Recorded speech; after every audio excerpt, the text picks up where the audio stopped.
Pero este señor dijo, no, Bolivia va a tener una inflación impresionante y nos lo van a echar a nosotros. Nosotros no queremos ir a participar en este asunto en Bolivia. Entonces, ¿qué vamos a hacer, Gonzalo? Bueno, mira, yo creo que lo primero que hay que hacer es presionar al gobierno para que diga la verdad y muestre los datos. Y hay que presionar desde la sociedad civil, desde las organizaciones sociales, políticas, empresariales, que el gobierno tome decisiones, pero ahora. Porque cuanto más tardas en hacer el ajuste que se tiene que hacer, más complicado es hacia adelante. Entonces, este gobierno tendría que ponerse la mano al pecho, tener una visión de estadista, arse catacora y decir, bueno, me tocó esto, pero tengo que cambiar de manera radical. Caso contrario, la situación va a ser peor. Y como te digo, el desmontaje es complejo. Hay salidas técnicas, necesito que tú puedes aplicar. Hay salidas técnicas. Hay luz al final del túnel desde una perspectiva técnica, sí hay. Lo que no va a haber es las condiciones políticas para implementar esto, porque vas a tener que desmontar un grupo de privilegio que han creado enorme.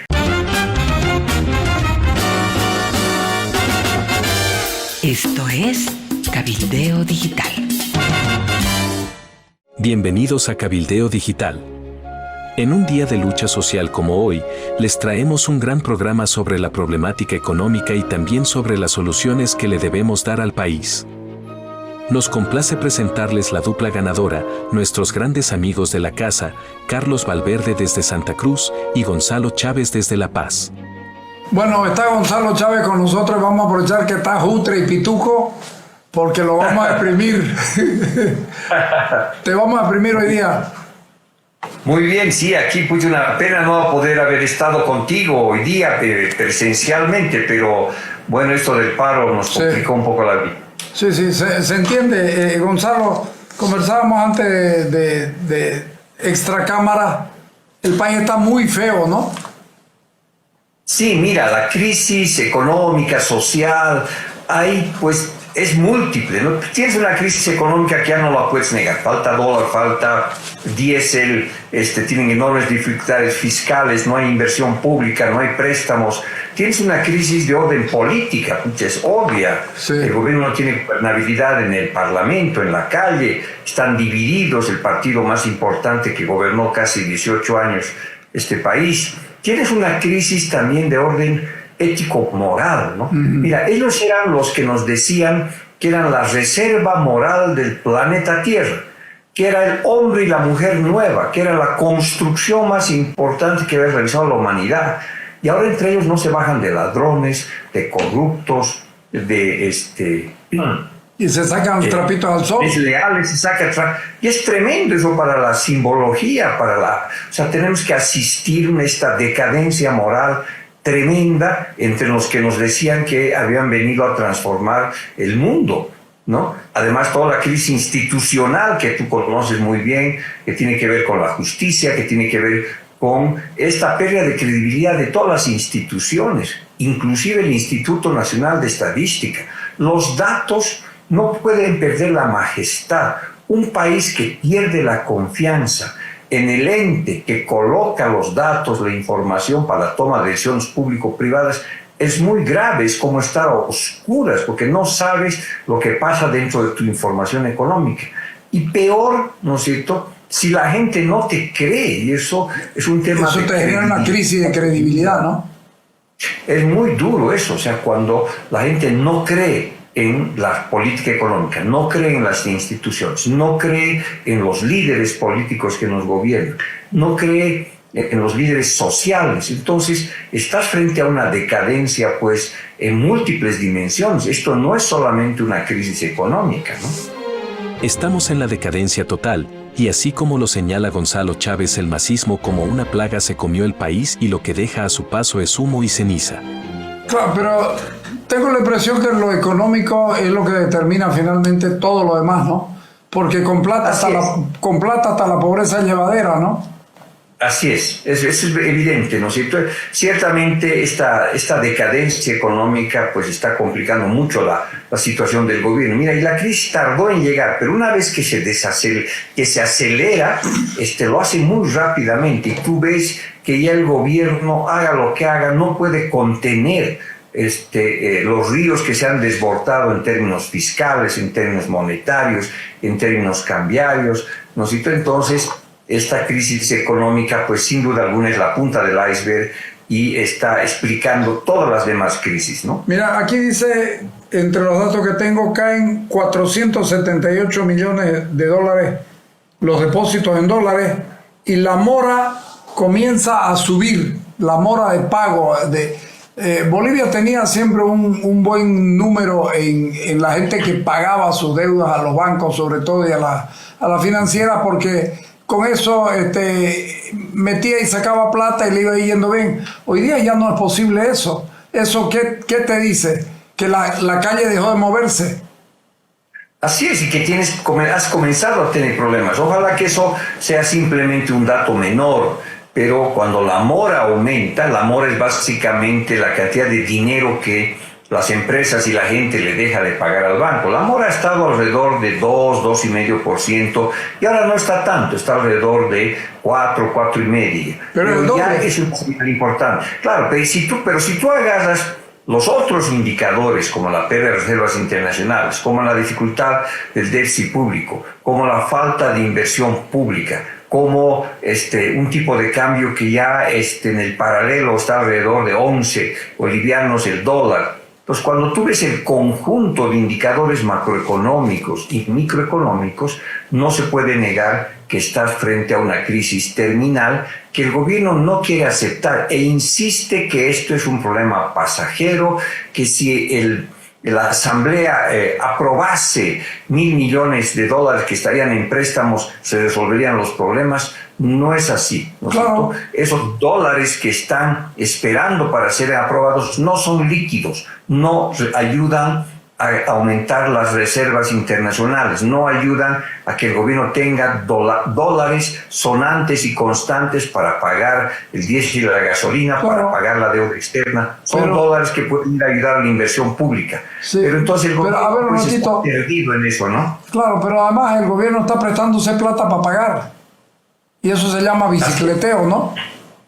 Bueno, en el lenguaje popular es así, ¿no? Si tú andas cerrando un hueco y volviéndolo a abrir y volviéndolo a tapar con deuda. Entonces, inclusive hay unas señales que ya llegan al paroxismo, ¿no? Tú te imaginas a la Central Obrera Boliviana, la gloriosa Central Boliviana de los 60, de los 70, que se oponía al endeudamiento externo, que decía que la deuda era una forma de sometimiento de los países ricos a los pobres. Ahora, a favor de que el país se endeude, Guarachi va a hacer una marcha en los próximos días.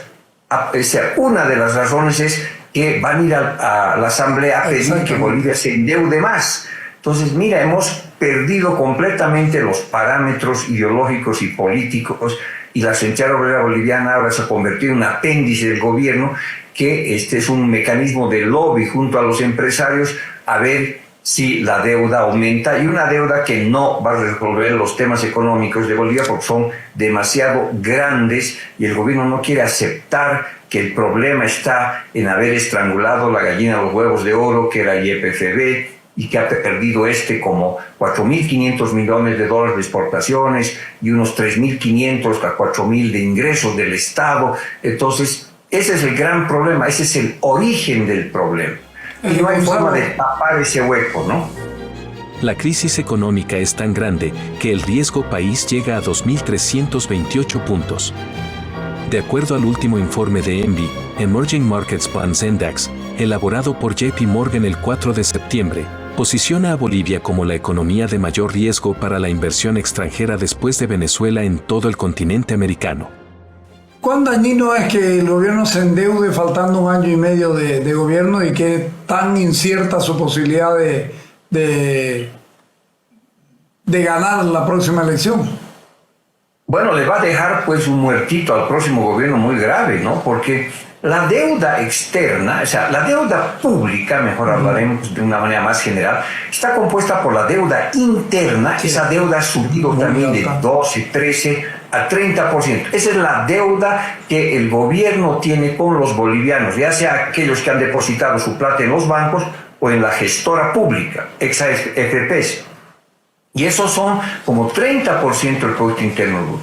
La deuda externa es otro 26% del Producto Interno Bruto.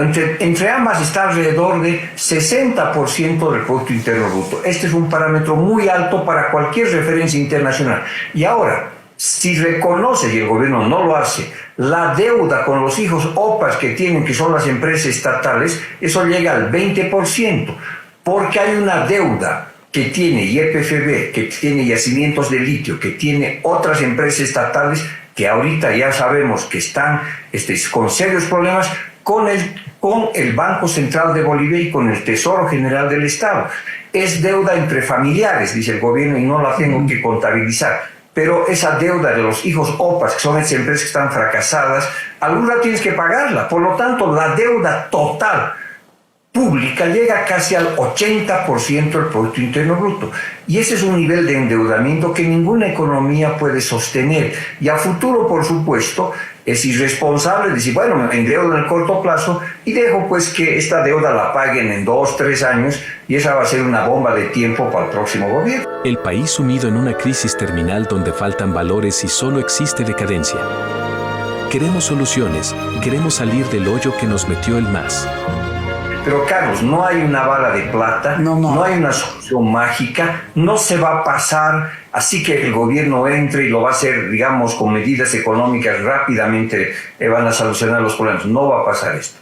Necesitas un desmontaje de este modelo económico primario exportador, rentista y comerciante que durante 18 años ha vivido del sector gas, que durante 18 años ha vivido con un dólar barato y ha creado una burbuja de consumo vinculada a la importación, una economía que tiene un déficit público hace 11 años cercano al 7-8% en promedio, siendo que el año 2023 fue 11%, un país que ha perdido productividad y lo más grave, un país que ha destruido a su capital humano, porque lo ha pasado del sector de menor productividad, que era el sector agropecuario, a otro sector de menor productividad, que es el sector informal. Por eso ahí está el 80% del empleo.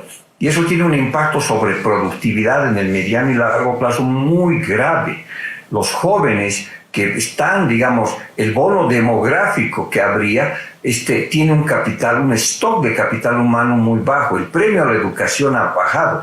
Entonces, con esa cantidad de jóvenes tan mal formados, es muy difícil hacer una transición económica. Por lo tanto, son desafíos que son de corto y largo plazo, ¿no? Pero yo sé que vos en primer lugar no sos pesimista, sos una persona con los pies en la tierra, sos realista, pero esto aquí nos está diciendo que no hay posibilidad de salir y que este país salga en los próximos 10 años, y el que elige un presidente, en caso de que elijan un presidente que cambie todo esto, va a necesitar un tiempo. Habrá un 21060 ahí que pueda adaptarse acá, porque yo sé de unos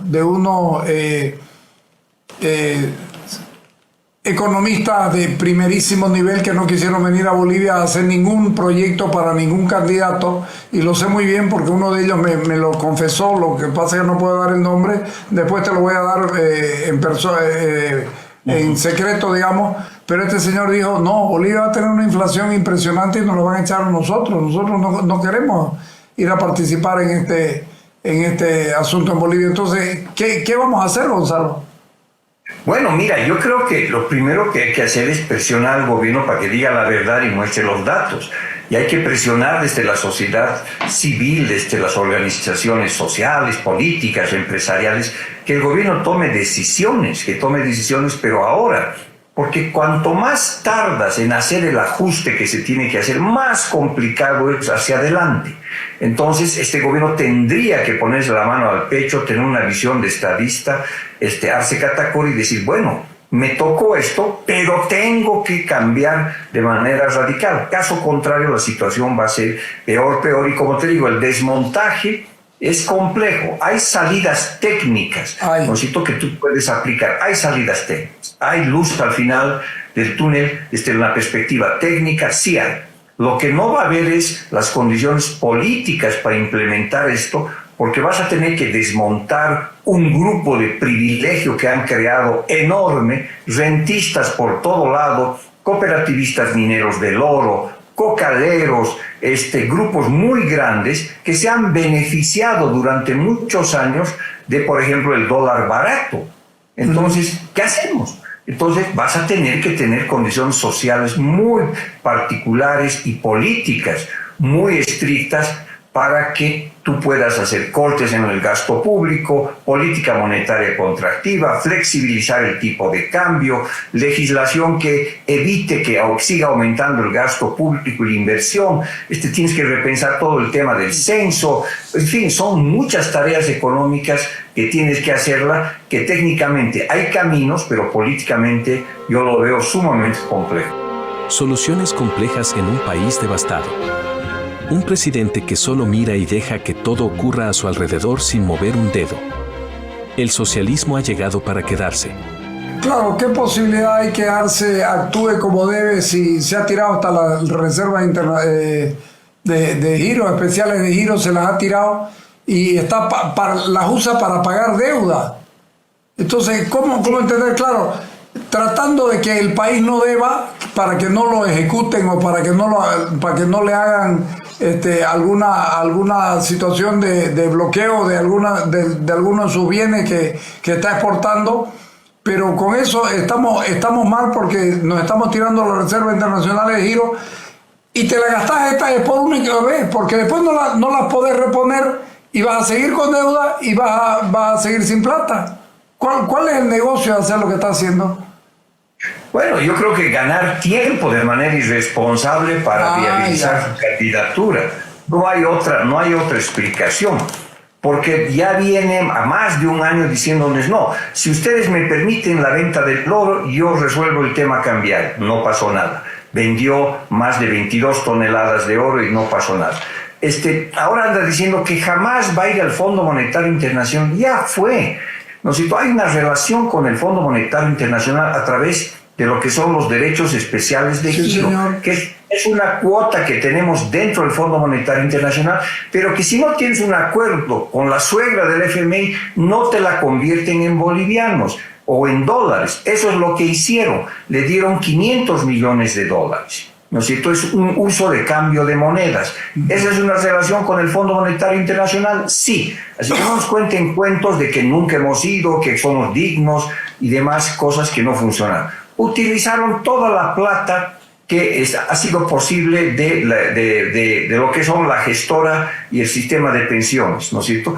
Han utilizado 250 millones de dólares de lo que ha sido un préstamo internacional que tuvo. Hicieron una operación absolutamente dura, ¿no es cierto? Que dijeron, se prestaron al 11%, sí, pues. 11,5%, y con esos dólares que se prestaron al 11%, vinieron a Bolivia y lo pusieron al 6,5%. ¿No es cierto? O sea, estos jóvenes, ¿qué capítulo de Plaza Sésamo se perdieron? Porque ¿cómo es posible que te prestes a 11 y lo pongas a 6,5%, perdiendo como en la guerra? Entonces, tampoco les funcionó eso. ¿No es cierto? Viene todo el tema también de los préstamos internacionales. Claro. La Asamblea le ha permitido préstamos por más de 3,000 millones de dólares. Ahora hay 1,000 en el pipeline, hay 1,000 esperando, ¿no es cierto? Pero mienten, porque ese no es dólar que yo lo pueda inmediatamente convertir en pago de deuda o en compra de diésel y gasolina. Es una promesa de $1 que va a venir para inversión pública, para alguna carretera, para alguna cosa de ese tipo, que puede ayudar parcialmente, pero no te resuelve el tema de los dólares. Entonces, el gobierno sigue pensando, yo creo de una manera ya irresponsable, de decir, este es un problema de especulación, son los banqueros, son los analistas, es la conexión Bolivia-Las Vegas, La Paz-Las Vegas, Santa Cruz-Las Vegas, que traen 10,000, 40,000, 100,000 dólares y eso comienza a temblar. O sea, no son capaces de entender que el que no tiene dólares y el que está representando la caída del modelo económico es el Estado. Y es el Estado que ahora, ¿no es cierto?, ya nos han amenazado con eso, va a ser control de capitales. Lo han llamado... Eso es gravísimo, la amenaza ya es muy grave, ¿no? Es muy grave porque ya ha generado expectativas, porque además, ¿no es cierto?, es un control de capitales deslactosado. No es control de capitales, es obligar a que los exportadores o todo el mundo que tenga dólares le entregue a una comisión estos dólares para que esa comisión hecha por el sector privado y por los bancos bajo la vigilancia del Banco Central de Bolivia, o digamos, determine a quién van a entregar los dólares y quién tiene que entregar los dólares. Comisión de Política Cambiaria de la UDP. Es muy parecido a eso, y en ese grupo, pues, cuando en la UDP mucha gente hizo con eso, porque ponías en fila, a ti te doy, a ti no te doy, tú entrégame, a ti yo te favorezco. Entonces se convirtió en eso, y tú sabes muy bien que las comisiones son pues unas instituciones muy gelatinosas, donde le pides que dibuje un perro y hace un elefante. Entonces, ¿quién va a representar esa comisión? Esa comisión va a estar representada por empresarios. ¿Qué empresarios? Los pequeños, los medianos, los grandes, la CAINCO, la Confederación de Empresarios Privados de Bolivia, la Cámara Nacional de Industria. ¿Quién? Del otro lado, ¿qué bancos van a estar? Todos los privados, el estatal. Entonces, se convierte obviamente en una pésima idea que el gobierno la ha ido lanzando poco a poco. Primero con el señor Guarachi a través de lo que fue el gabinete social, y ahora el presidente ha hablado abiertamente de eso. Entonces tú estás frente a una amenaza de una mala idea, ¿no es cierto? Entonces, que no ha funcionado en Bolivia, que no ha funcionado en América Latina, que ha dejado el desastre en Venezuela, el desastre en Argentina, y siguen insistiendo con la idea de que los especuladores, los exportadores son los malos, que no traen el dinero y que hay que obligarlos a traer. Eso ciertamente es una bomba de tiempo, ¿no? Te pido un corte y volvemos. Y a propósito de esto de los especuladores, ¿viste el trabajo de Jorge Gumucio con relación a la plata que gastó Yacimiento? No he visto. Te lo voy a poner para que la mires. Dale, vamos al corte. 8 millones de venezolanos salieron escapando de Venezuela. ¿Cuántos saldrán de Bolivia? La realidad vista de unos ojos que no ves. Estás en Cabildeo Digital. La realidad tal como es. Tenemos lo último. Lo importante.